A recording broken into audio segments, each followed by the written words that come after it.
These are the Renzetti Hair Stackers that appear in this issue.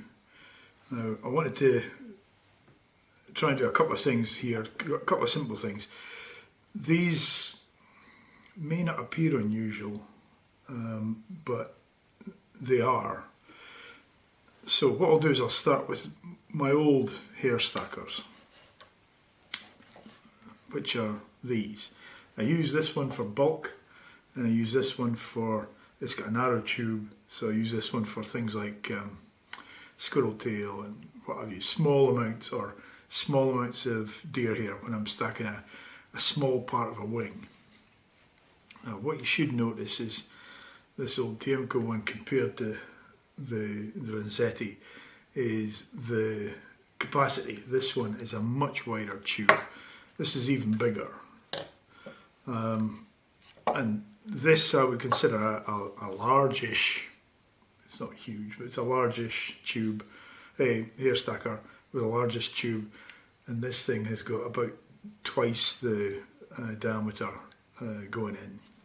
These are, then you've got to look at the build quality. These are much nicer finished, much more rugged, much more stable. All metal, so static shouldn't be such an issue.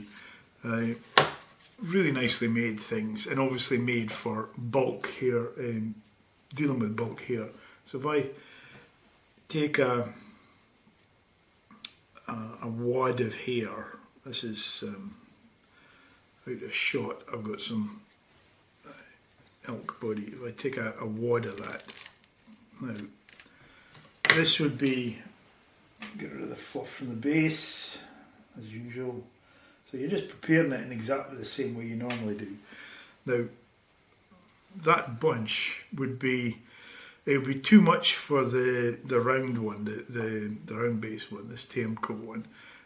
It would push this one, the capacity of this one would be challenged, but that is nowhere near too much for this smaller of the two. The larger one is really for longer hair and bigger, even bigger bunches. So if I do what, this is just a matter of how a hair stacker is normally handled.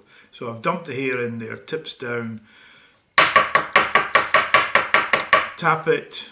Now, if I lift this and turn it the way I would when I'm tying. So I tie, this is my right hand, and I tie right-handed. So I would take the tube out in my right hand, and there I've got the tips stacked.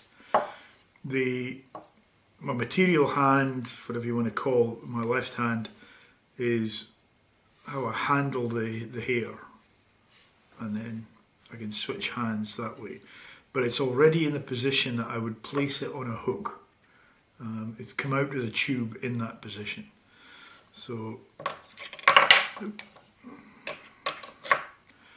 again, if I put that back in there to be re-tapped, there's actually no downside that I can think of to this. It might not be quite so great with very, very small quantities, or things like I suppose squirrel tail would be the most obvious one, which I tend not to stack very much. But if you're stacking squirrel tail, you're not going to be stacking large volumes of it. It's a wing worth or a tail worth, that type of thing.